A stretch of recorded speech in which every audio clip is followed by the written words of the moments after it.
that's when I truly found my truest self. So that was being outside for miles and days and weeks at a time, really put things into perspective of what's important, and which running and hiking and physical activity, especially in an outdoor setting, really does that. Welcome to For the Long Run, the podcast exploring the why behind what keeps runners running long, strong, and motivated. I'm your host, Jonathan Levitt. Through personal and professional connections in the running world, I have the privilege of getting to know some amazing athletes. I've always been fascinated by the psychological aspects of running and what helps people to achieve success, however they define it, and this podcast is aimed at exploring this and much more. I hope you enjoy. As a New Englander, I'm always excited to see brands from the area who are doing good in the world and doing good for our running community. That's why we're thrilled to say that this episode is sponsored by Darn Tough, started, manufactured, and headquartered in Vermont. And they're still family-owned, bringing us awesome socks to keep our feet feeling warm and dry. You may know of Darn Tough for their durability and warmth, but did you know that they have a whole line of running socks to keep you staying dry and comfortable for the long run? Darn Tough's running socks are incredibly durable, especially in high-wear areas. They're made with breathable mesh, are ultra lightweight, and they're incredibly comfortable. You might be thinking, aren't their socks made of wool? Won't that be too hot on my feet? Well, it turns out that merino wool socks are perfect for keeping your feet at the ideal temperature and dry, regardless if you're running in the cold or hot weather. In fancy words, wool helps with thermoregulation. I've been a fan of and running in Darn Tough socks for years now, and we're stoked to work with them to bring great gear to you too. Get a pair of your own at the link in the show notes, and be sure to use the code FTLR-BESTSOCK10 for 10% off. We are proud to announce the newest sponsor of the podcast, Skratch Labs. Skratch Labs is a local, Boulder-based sports nutrition brand known not just for their awesome sports nutrition products, but for their love of science and the community. I'll share a bit more about their products and how I use them, but for now, thank you to Skratch for supporting the podcast. Skratch will be a partner of the podcast this summer, and as always, supporting the brands that support the podcast helps to keep this machine rolling. You can use the code FTLR20 for 20% off all Skratch products through their website via the link in the show notes. We are proud to share that this episode is sponsored by our friends over at Puma. Here at For the Long Run podcast, we're fans of Puma and have been really impressed with their efforts to support and foster the running community. We're excited to partner with a brand that has such a rich history in sports and that cares deeply about the running community. Puma believes that sometimes all it takes is a spark to make a change, to get motivated, or to try something new or hard. And we couldn't agree more. All we need is that small spark, and the actions will follow to get us there. With that small flicker, anything is possible. Puma running shoes offers supreme cushioning, superior propulsion, comfort, and lightweight technology. I've been running in the DV8 Nitro First Mile, and I love how it has a focus on sustainability. The shoe feels amazing, and even better, it's in collaboration with First Mile. It's made from at least 20% recycled material, as First Mile's focus is on cutting down plastic waste in production and in the supply chain by finding innovative ways to get recycled plastic into products like Puma running shoes. Check out a pair for yourself at puma.com and use the code FORTHELONGRUN for 20% off any Puma Run or Train products. When you support Puma, you support me and the rest of the For the Long Run podcast team. Thanks again to Puma for sponsoring us.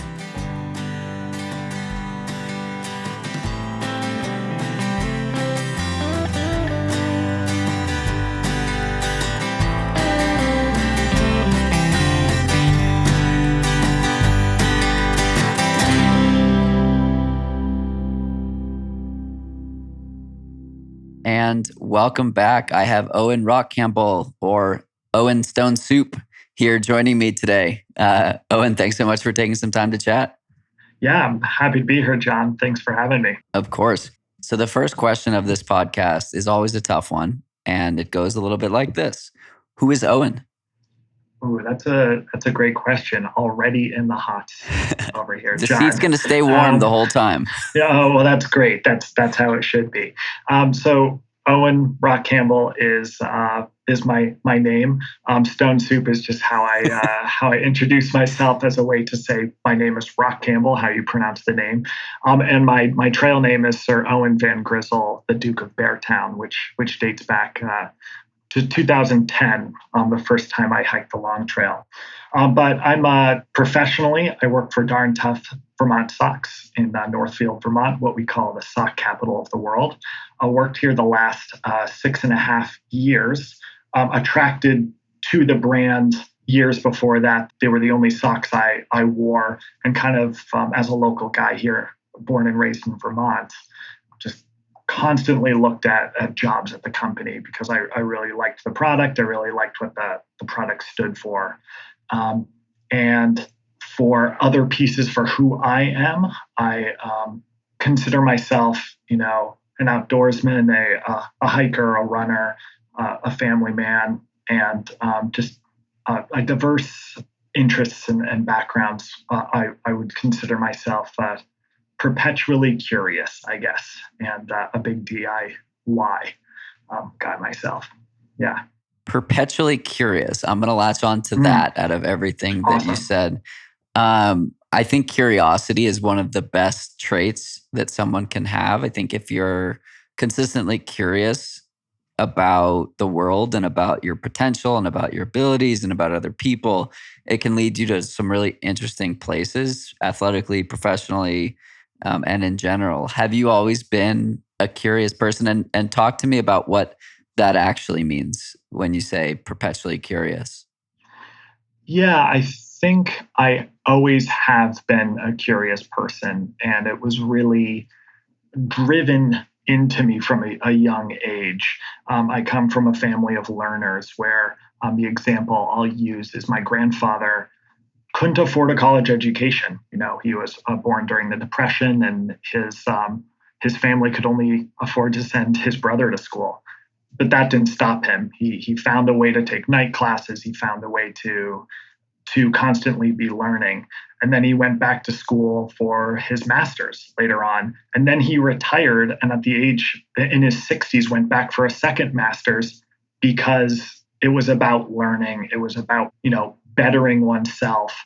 And so what I got from him was that desire to be curious, to ask questions, to ask why, to go out and see too. So while his education, he was able to get it formally, also so much of what he did, he couldn't get formally.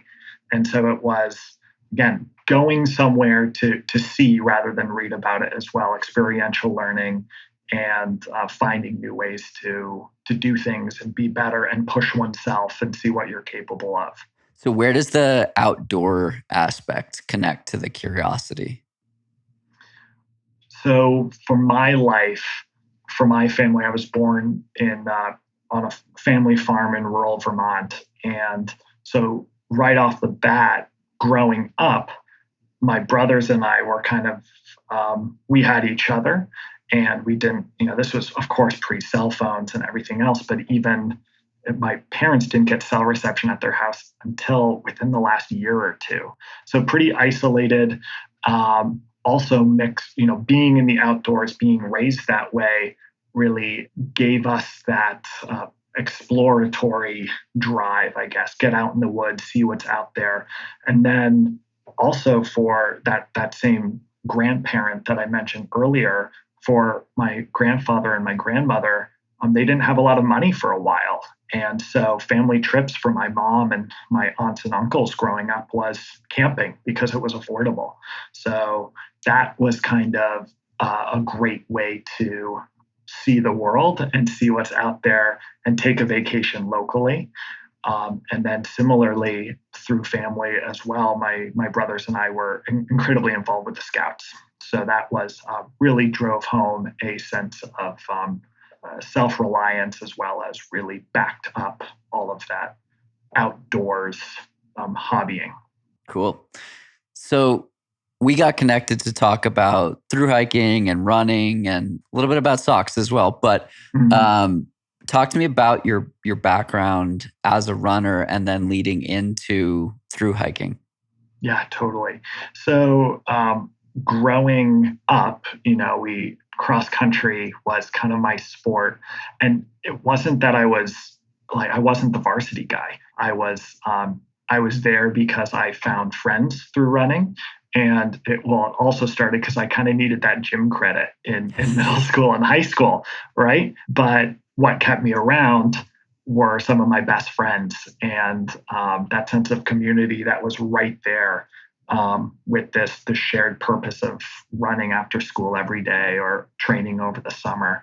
And even after fulfilling that gym credit, I kept running, and then kind of had that breakthrough end of my junior year where I said, hey, I'm going to try to run fast. And fast for me, right? I wasn't breaking any records, and I wasn't on the varsity team. But then I kind of found that addiction of personal improvement, and seeing what you're capable of. And that's why I loved the sport as well, because it was me against myself. And yes, chasing down other guys, and friendly competitions with your teammates, but really finding that growth by up against the course or against others. In college, I didn't really run all that much, but right before, through scouts, I kind of got into backpacking, and my best friend Ben and I, who we'll talk about Ben a little later as well, we were hiking a lot, and we said, right after high school, let's do the Long Trail, which is the nation's oldest thru-hiking trail or long distance trail that runs through the spine of Vermont on the Green Mountains. I'm sure most of your listeners know all about it. And so that was in right after high school. And that's when I truly found my truest self. So that was being outside for miles and days and weeks at a time, really put things into perspective of what's important. And which running and hiking and physical activity, especially in an outdoor setting, really, really does that. It gets you in touch with who your body and what you need in the moment, and you have to be present and take care of yourself if you're going to finish that day, that week, that trail, or the next mile. So that was kind of my how I got the through hiking bug. And then on the Long Trail, I was meeting Appalachian Trail hikers who were, because the two overlap for just a little over 100 miles in southern Vermont. And then I had to do that eventually. And after the AT, got back into running and distance running, and really after taking that hiatus. A long-winded answer, but there you go. So the Long Trail, 272 miles. How long did that take you? So our first time, is Ben is my best friend since preschool. So we met each other when we were 3, and then were raised together with so many shared hobbies, and running and hiking being one of them. And so for us, it started off as, we're doing the Long Trail as kind of a kickoff before we go our separate ways to college and everything. And so we did it at kind of a relaxed pace, which was just about 3 weeks, which is pretty typical, I'd say.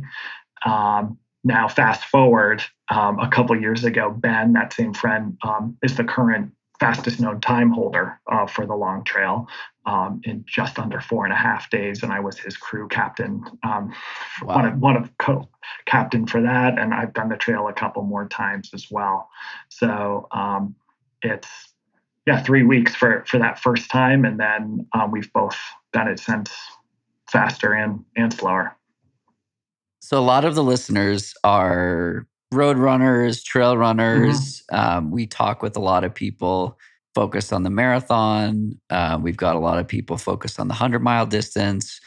I've had a handful of friends on the podcast to talk about 200-mile races where mm-hmm. you're not really sleeping. My buddy Kevin Goldberg did Cocodona 250 Monday through Thursday, and slept like an hour over that period. And we've talked a lot about like what it takes to line up knowing you're going to be moving for the next 3 to 5 days. Mm-hmm. What is it like knowing that you're going to be out there for 3 to 5 weeks, and in your case with the AT, like months? Mm-hmm. So the congrats to your friend, by the way, on the Cocodona. That's incredible. I had a couple of friends running it last year and this year, and it was so much fun to track and a really incredible feat for sure. I just took on my first 100 on Memorial Day weekend, and I did a road marathon this past November, and then did one about 8 weeks ago now in April. And I kind of see this direct parallel to these endurance races, whether that's your half marathon, your marathon, 100-miler or more, and this through hiking, which is this mental piece.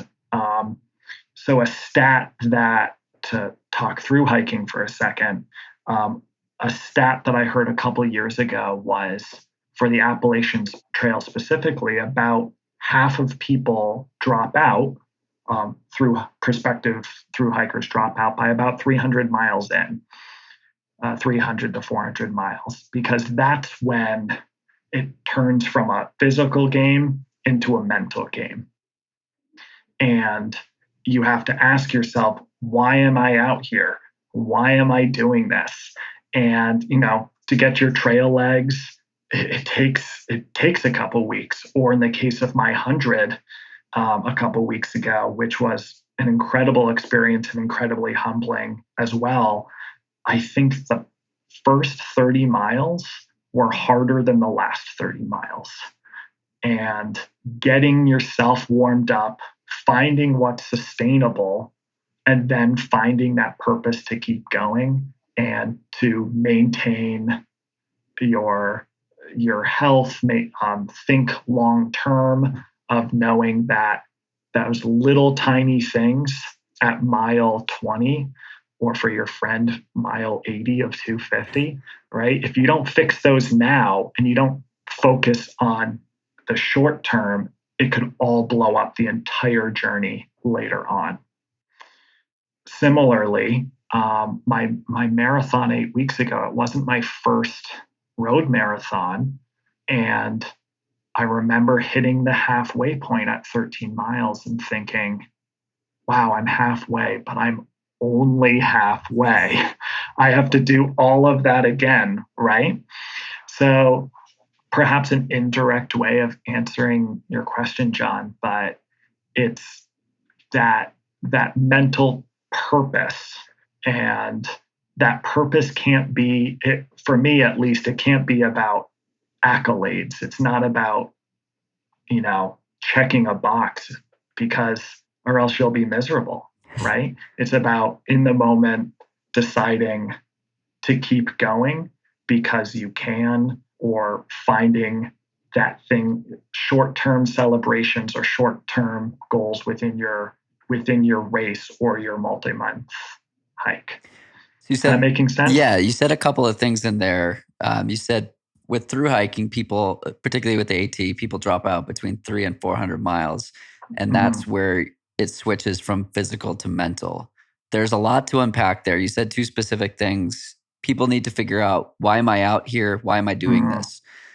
What was it like the first time you were presented with that realization that you needed to understand your why? And the reason I ask is, this is why I have this podcast. I find digging into that specific question of what am I doing? Why am I doing it?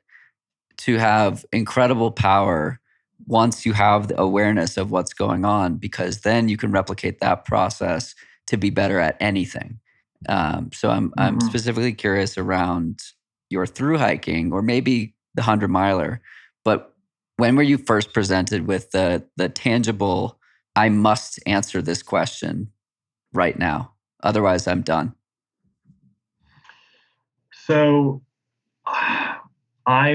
that's a really good question, and I'm turning in my mind a little bit to try to answer. Again, back in the hot seat here. That stat, that 300 to 400 miles, it could be, it's different year to year, and perhaps as gear gets lighter, maybe it's 500 miles an hour or so. But that was, but the question still remains. So for me, I hit that wall on the AT about 1,000 miles in. And which is just a mind-boggling number, first of all. 1,000 miles. But I learned it the hard way.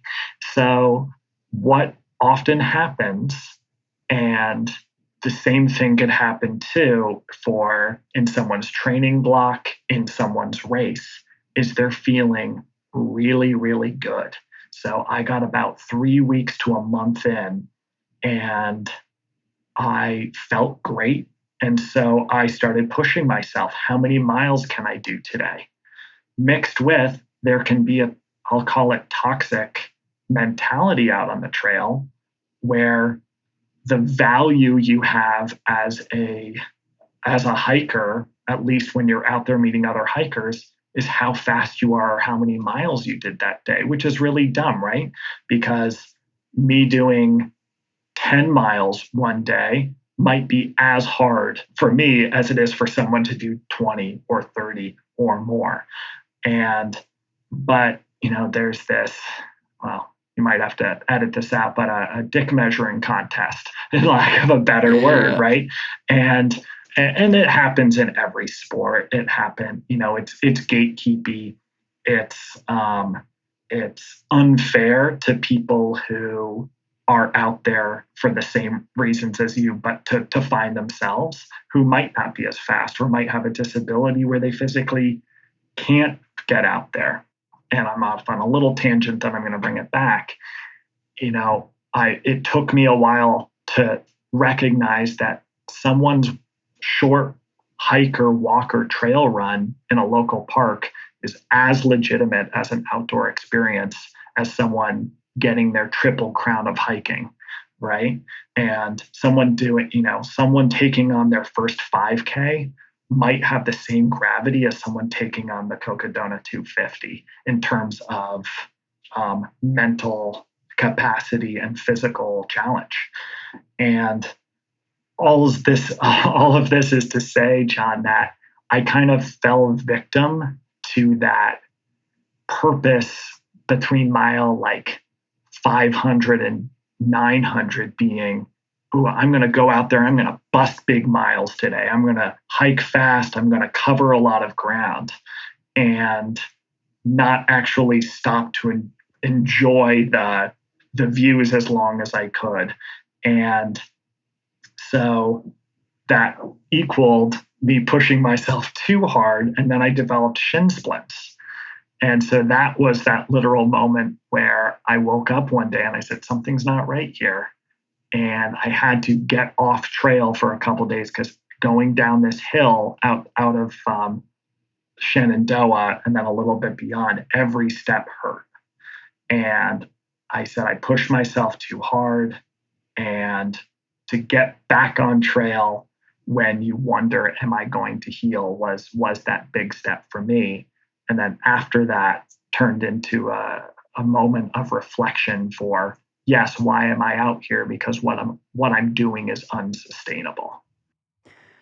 The ego is fascinating in how it works, because everything is always relative to your own ability and skill, but we love to compare, right?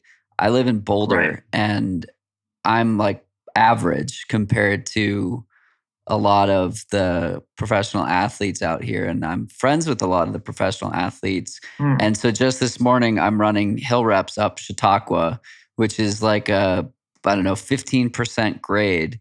And I'm averaging like a 10-minute mile or 9-minute mile pace for a 3-minute segment. And I have friends who can run that like sub 7 or 6:30 pace.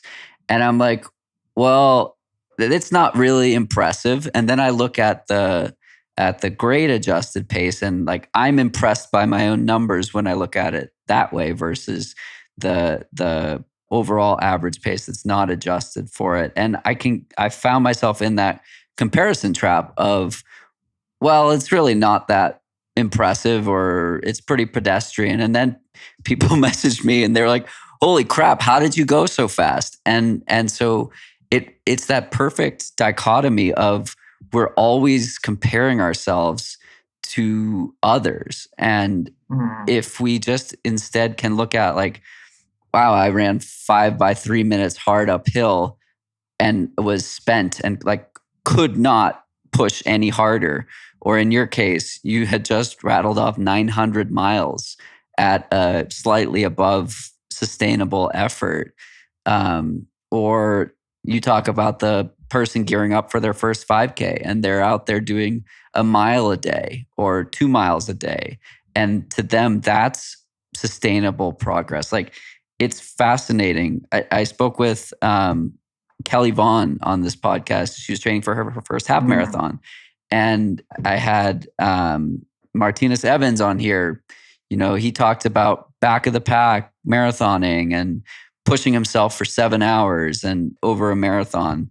And like the stories of people doing things to their potential, even if it's much slower than what we're used to or whatnot. But even then, in that scenario, like there are people who see that and that's fast for them.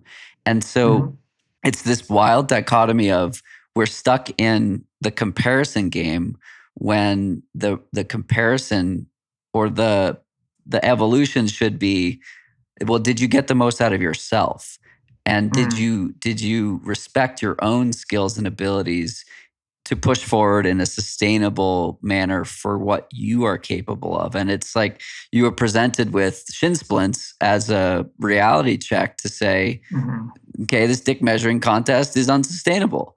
And again, I'm out here in Boulder and just like the comparison game is wild. You have, you know, I go into a cafe halfway through a 50-mile ride and the cashier is saying, wow, you're only doing 50 miles today. It's like, that's crazy. But it's just like we gravitate towards these objective and measurable comparisons when even on a day-to-day basis, like what we're capable of ebbs and flows.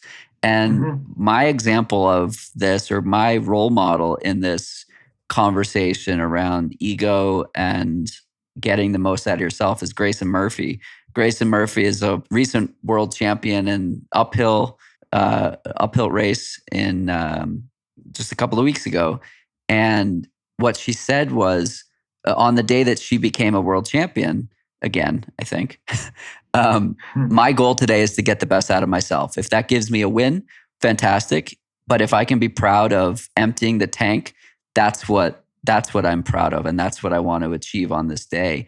And so it's such a hard shift to get from how do we think about success in a comparison manner to getting the best of myself manner. So I'm curious, very long ramble leading into the next question, which is, how did you rectify that and complete the next 1,200 miles while checking the ego, while doing it in a sustainable manner? And like, what was your takeaway there? Yeah, that's a great question. And you brought up a couple really important things, I think. One is the day-to-day, that you just said that your abilities might differ. You know, that hill workout you were just talking about, it felt great today. Tomorrow, if you'd waited a day and pushed the workout a day, could have been faster, could have been slower. And for that hike specifically, it was a huge win just to get back out there. Notice I was healing, take a couple days. And of course, when you're taking those days off, you're saying, I have to make these miles up. But why? Maybe you just finished the trail a few days slower, right? Why does it matter? All of this is going through your head. And one of the best things I did to rectify it was putting my watch away and forcing myself to say, I'm going to go at the pace that I feel like going and not measure myself. Yeah, not against others, but not against my watch or the time. Because before I had that reality check, I wasn't making it as fun, right? I wasn't enjoying the moment. I wasn't listening to my body. I was seeing I want to get X number of miles in before I eat lunch, rather than saying, I'm hungry now, I'm going to eat lunch, whether I've covered those miles or not. And so it was suddenly I'm moving X number of miles per hour. And so I must be, I'm setting myself up great to hit those big miles today. What I learned on my first day of putting my watch away and just saying, I'm going to go as far as I feel comfortable doing today, I literally went the exact same number of miles I went the day before.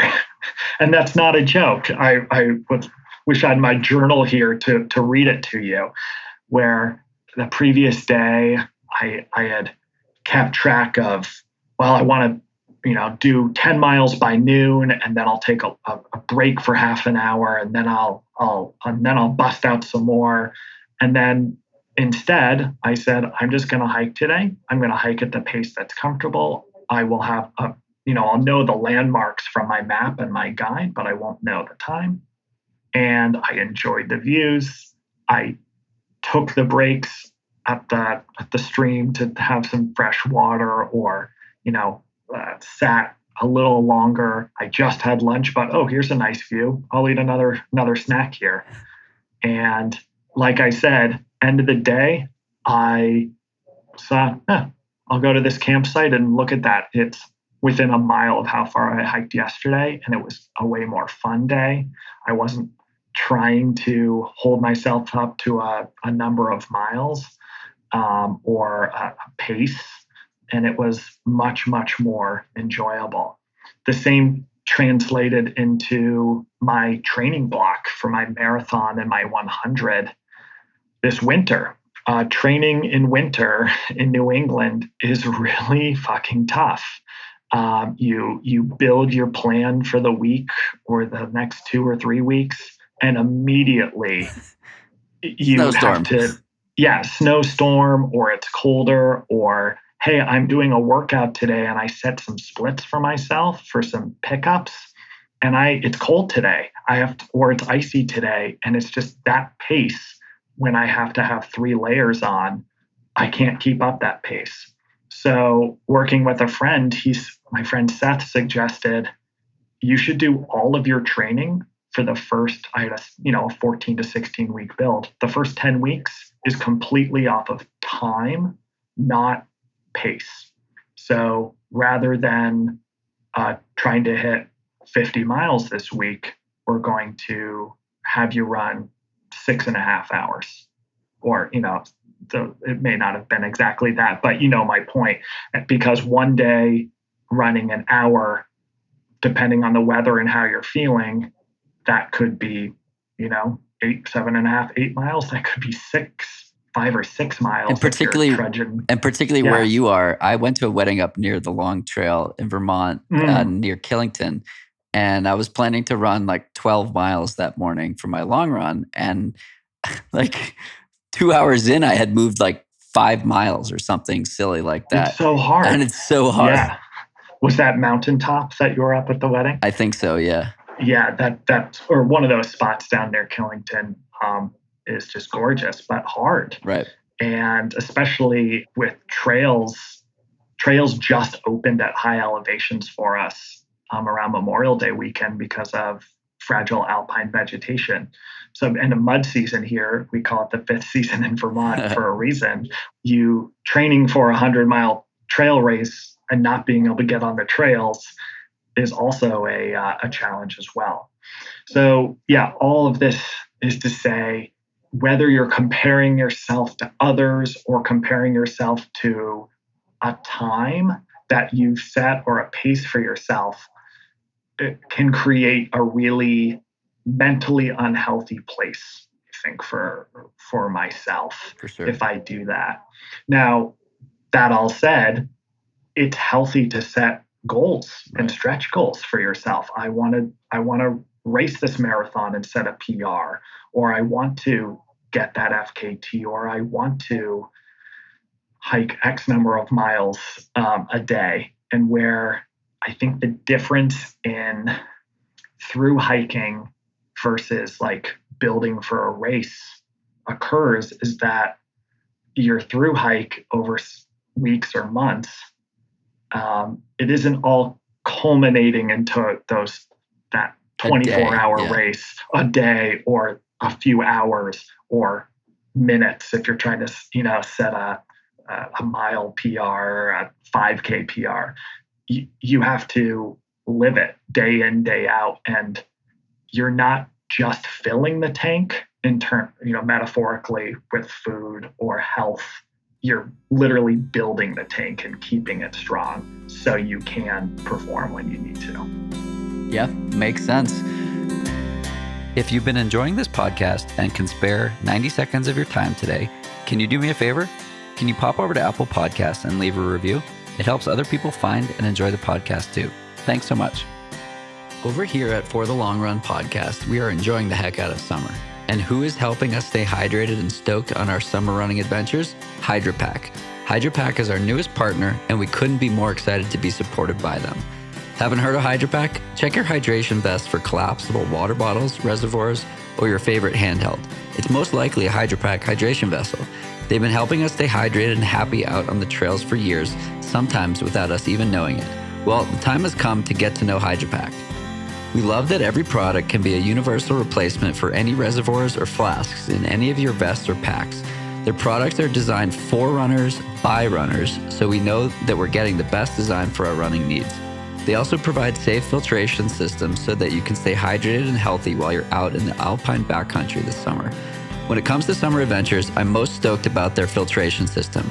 Their 42mm filter fits in their Ultra Flask, which is the one that I use, and also the Sky Flask. If you need hydration support, head on over to hydrapak.com and enter code LONGRUN23 for 20% off. Using our code to purchase your next hydration flask or reservoir helps us continue to make this show. Thank you to HydraPak for supporting the show and the community around it. Keep an eye out for some fun future events together.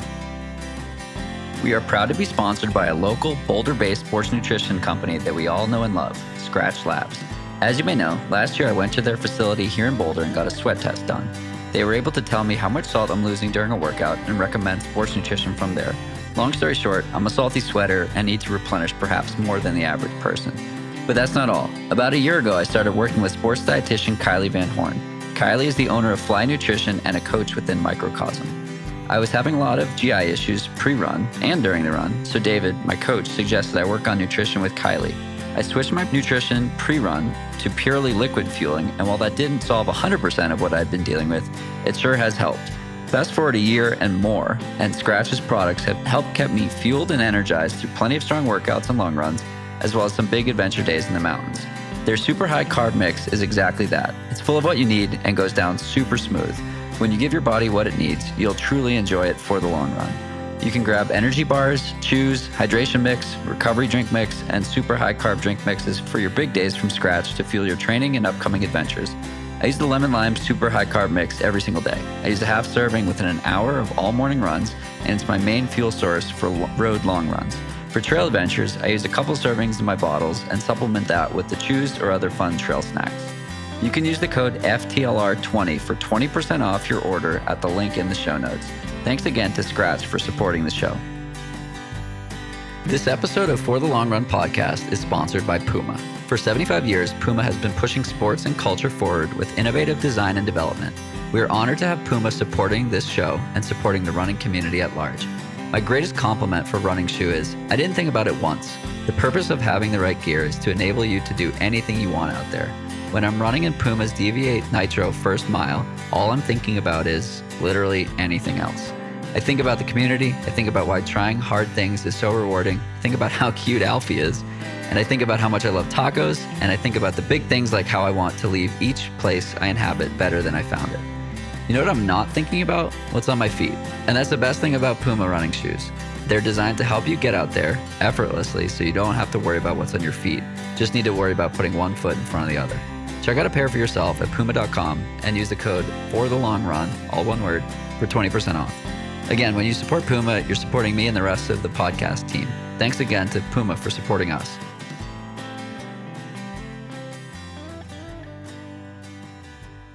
Okay, so switching gears, Sir Owen Van Grizzle, the Duke of Beartown. First, can you explain trail names? And then can you explain that trail name? Yeah. So trail names, I think, are a beautiful thing, first of all. So it's pretty common to, especially on a longer hike. I don't go by Owen Rachampbell, as you introduced me as. Out on the trail, I'm Van Grizzle is kind of my name that started ironically. And often trail names are gifted to others, or there's a specific reason you might have it. A friend of mine is X-Ray because within a couple weeks he fell and had to go get an X-ray, and I have a friend who is Ant-Man because he's small, he's quick, and he carries way more than he should be able to carry, right? And he has it's 8 little legs. Things like, that absolutely, right? There's little antennas coming out too. Come to think of it, oh my gosh, is he a man at all? But he, so they're out in the trail. You can be anyone you want to be. And of course, you should be your best self, and you should. Of course, that comes with respecting others, respecting the trail, of course. So when Ben Feinson, were hiking right after high school back in 2010, we ironically gave each other names McGruff and Van Grizzle, which were just like, because we were like scrawny boys and we knew we weren't tough, but that was the point, right? We're just being ironic here. We thought we were hilarious. And then we got to Stratton Pond, which is just north of Stratton Mountain down in southern Vermont. Beautiful spot right in the middle of the Green Mountain National Forest. And we met this guy named Cyclops. And Cyclops had like an old-fashioned headlamp, so it looked like an eye on his forehead. And even then, it wasn't, it was a bulb. It wasn't like an LED, which... it was old-fashioned even back in 2010. And so he wore it kind of as a sweatband as well as his light. So he'd wear it around the clock. So Cyclops was his name. And Cyclops also carried a foam sword. And we're like, Cyclops, what's with the sword? And he said, well, I hold it aloft on majestic peaks. And we're like, oh, of course, right? Duh.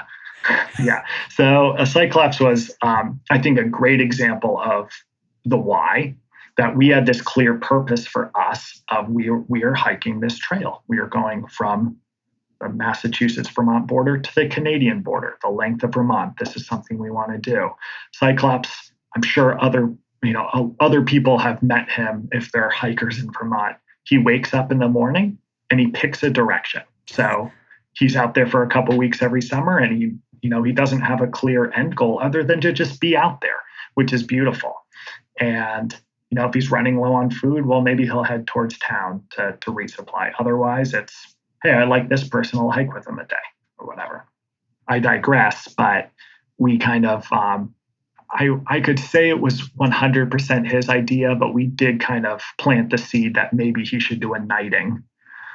And then we did some noble deeds around the campsite, and made some humble offerings of some trail bars.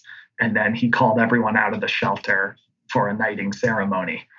And he asked us what realm we were from, and Ben just said Beartown. And so he knighted me, Sir Owen Van Grizzle, the Duke of Beartown. And Ben became Sir Benjamin McGruff, the wise seer and keeper of the secret of Beartown. So just incredible. And then the lore has grown from there, and there are others who have joined the royal court. Incredible. And I'm not even kidding. The night before I married my wife Anna, she had to formally undergo some tasks to learn the secret, as well as officially join the court of Beartown before we could wed. Those tasks are available on the Patreon version of this episode. Just kidding. Okay, moving from moving from trail names to trail gear. I'm familiar with the gear it takes for a 5K, a marathon, and even 100-mile race. I'm not quite familiar with the material needs of 200, 300, 2,000-mile efforts. Talk to me about that, and what kind of food are you eating? What kind of socks are you wearing? The usual questions.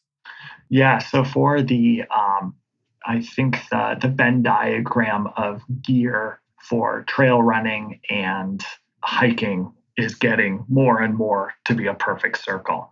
As more people are hiking longer distances and trail runners and using lighter and faster gear.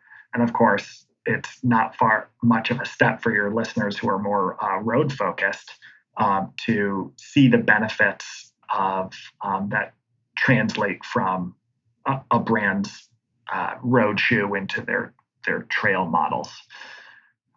So footwear, obviously that's my forte working here at Darn Tough Socks, is I know and have learned firsthand what it takes to take care of your feet every day. Footwear wise, I mentioned trail runners, merino wool and tech materials like that are the big piece, and not just for trail. I'm talking road as well.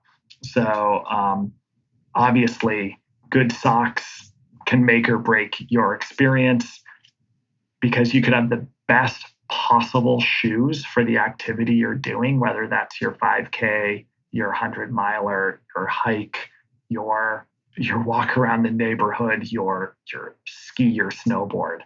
And though that footwear isn't going to mean anything if you have the wrong pair of socks or a crappy pair of socks. So for me, I mentioned merino wool, and the why merino question is one I love to talk about. I used the same t-shirt every single day on the Appalachian Trail. I have it still. I've sewn it up in several places. It was 100% merino wool. I had 15-degree days on trail. Yes, I had another layer over the top. And then I had 98-degree days on trail. I had the same t-shirt, moisture wicking, odor resistant, thermoregulating. And then the entire 2,200 miles of the AT, I used 2 pairs of socks, trading back forth, mid-weight pairs of socks. And again, same temperature ranges, a lot of mud to walk through, rainy days, etc. And that is just speaks, I think, to the power of the material. Those folks who run know that the best socks, the best shoes, the best gear is the stuff that you set it and forget it. Once it's on, if you're noticing it, that's a problem. So that's, yeah. Completely agree. I've said that. I've had a handful of shoe ad reads or sock ad reads where I basically said, like, you want something that you don't think about, and this is that. And so Darn Tough is a sponsor of this podcast. I appreciate the work that you and the team have done in the space, the people you support, and then the support of this podcast. We kicked off earlier this spring, and several hundred people have placed orders with our discount code. So Darn Tough has extended their sponsorship and support of this podcast through the end of 2023 and committed to into 2024 as well. So we're having this conversation made possible in part by the company that you work for. So I appreciate that. And the people who are listening and spending their hard-earned dollars on the brands and the partners that are supporting the podcast, thank you as well. It's a lovely circle and flywheel, and brands supporting the podcast supporting the brand, and people learning about cool people doing awesome things, and gear that helps them do it. So thank you to Darn Tough, and thank you for the work that you've done for Darn Tough. And it's been cool awesome to work with you guys. You're welcome. Yeah, it's been an absolute pleasure to work here and to talk to you today. Why I love coming to work every day is that same curiosity we kicked off with today. So I work in product development. I'm the product line manager. What that means is I'm trying to solve a problem for our customers. I'm trying to see what do people need, trying to give them the best possible product at the exact right time. We have this superpower here at Darn Tough is that everything is made here. So I design in the same building with my team that we're knitting the socks. Everything is made in Vermont. That means ultimate quality. That means, and I kid you not, that we can design a sock and tweak it. And the exact same day, our sampling and prototyping team can give me a sample to go after work, take on my evening run, or to take on a hike. That's unheard of in the apparel industry. I started working for the company in customer service, and they've grown me, which is amazing. But we've also grown the industry by taking quality back and saying, you don't outsource for quality. We can make it better. And we have, of course, I'm sure you've talked about that unconditional lifetime warranty. First ever in the business. We're constantly learning. We're constantly improving. We'll replace your socks if they're not comfortable, durable, or the best fitting socks that you've had. We did a giveaway where we said you can win socks for life. And we did, the prize was 7 pairs of Darn Tough socks with the caveat that, it's a lifetime warranty. I am curious around, I could go hours on some of these topics. I'm curious on your upcoming Appalachian Trail adventure and how the thru-hiking and ultra running makes you a better professional and, more importantly, a better person overall. A lot of people talk about running is selfish, and I don't think it is. I think it's like the way to get the best out of ourselves so that we can show up for other people. So to bring it back, how does running and thru-hiking contribute to your life or help make you a better person? Yeah, that's a big question, and one that, like you said, we could go hours on. I mentioned earlier the perspective that I have gained from hiking and ultra running and marathoning and all kinds of running, that in the moment, whether you're out for a 2-mile hike or 2-mile hike or run after work, or you're taking on a big distance, or in the middle of a workout like you did this morning, you have to focus on yourself. You notice things about the minutia of your form, the minutia of the terrain you're on. You have to be present. And when you're present, it also puts things into perspective of what's important, I think. And so I don't think running is selfish. When you have it with that lens. Yeah, I completely agree. Exactly. And it can sometimes feel, when I know I need to go for a run to clear my head from a busy day or a distraction, my friends and family understand that I need to go do that, so I then can come back and be present with them. And that is a huge breakthrough that I've seen in my life and in my marriage. Of Anna knows of, hey, if he's going to go for that run, he's going to come back and he's going to be a better husband, or he's going to be more present. And I think in that sense, that perspective is so important.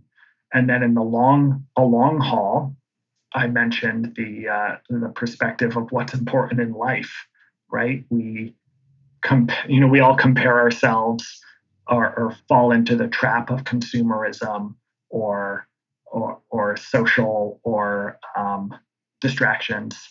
And when you can go out and be in tune with your body, be in tune with nature, and can't have much with you because it's heavy or whatnot. It makes you realize that the simple things matter.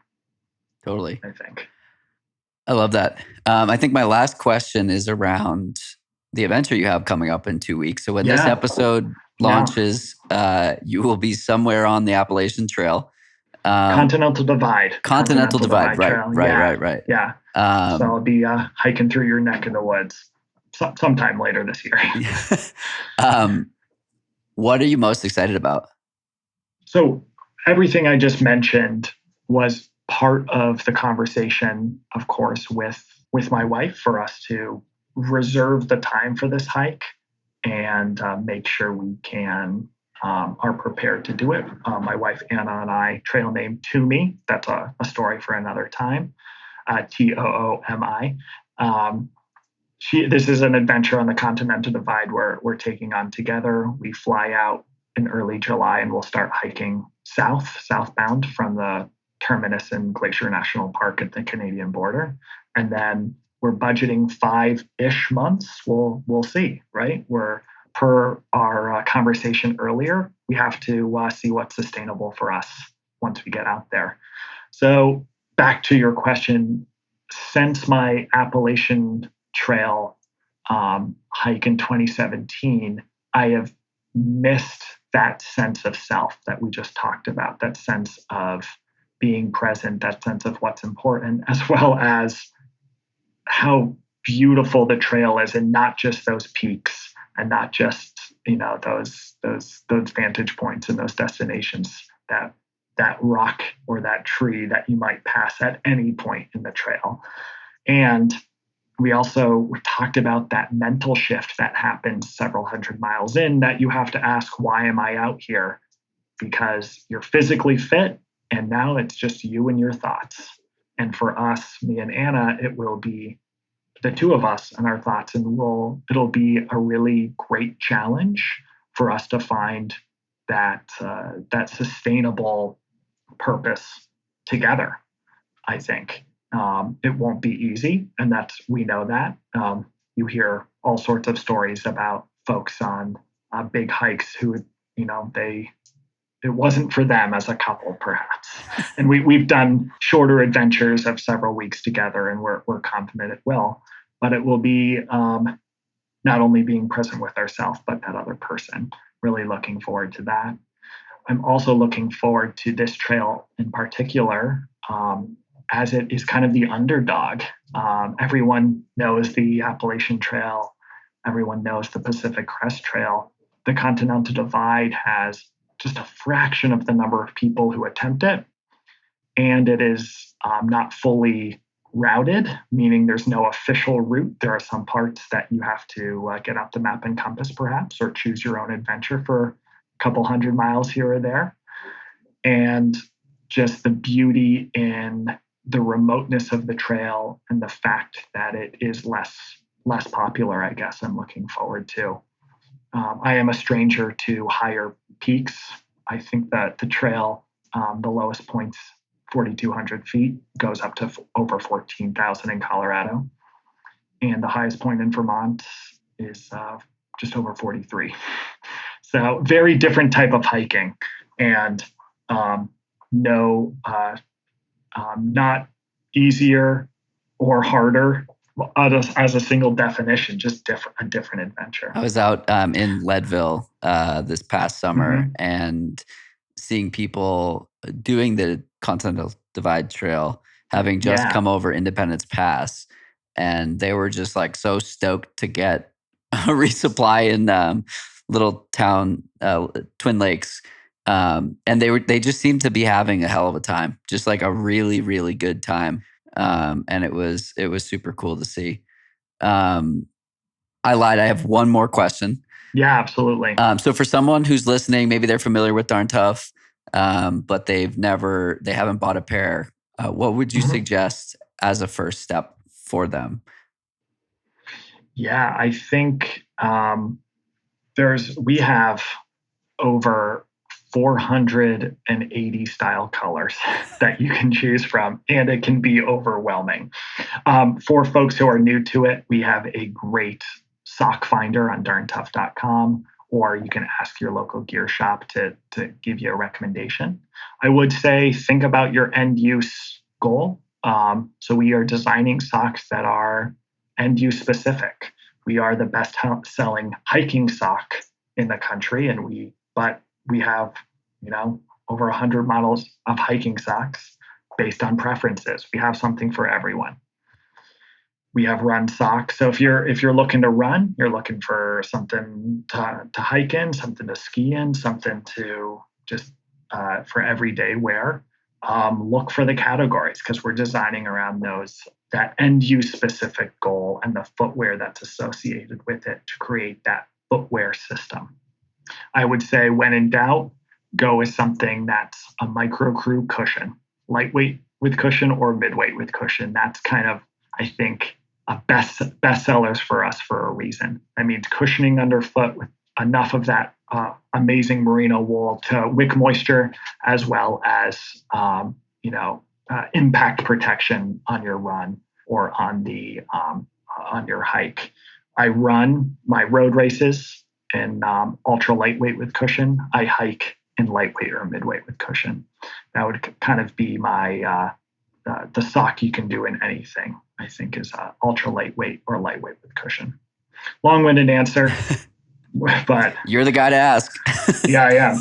Yeah, and also call our customer service. They're amazing. I'm not just saying that because I started in customer service 6.5 years ago. It's call, ask, check out our website. Yeah, and they are an investment, but one for life, and one that once you get into a pair of them, you'll wonder why you were buying those crappy cotton socks. Amazing. Owen, thank you so much for taking some time to chat today, and maybe I'll run into you out when I'm doing the High Lonesome Loop that pops right onto the divide this summer. So yeah, might see you. Thank you so much for having me. This has been a blast. Of course, and likewise.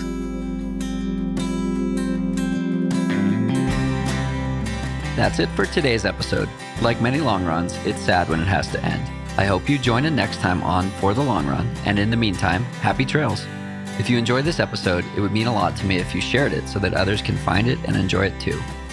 This podcast and the accompanying music has been produced by Brian Walters of Single Track Sound. For the Long Run's logo was created by Vanessa Wolf of Sterling Wolf. Show notes have been written by Ruby Wiles and is managed by Emily Holland. It takes a village.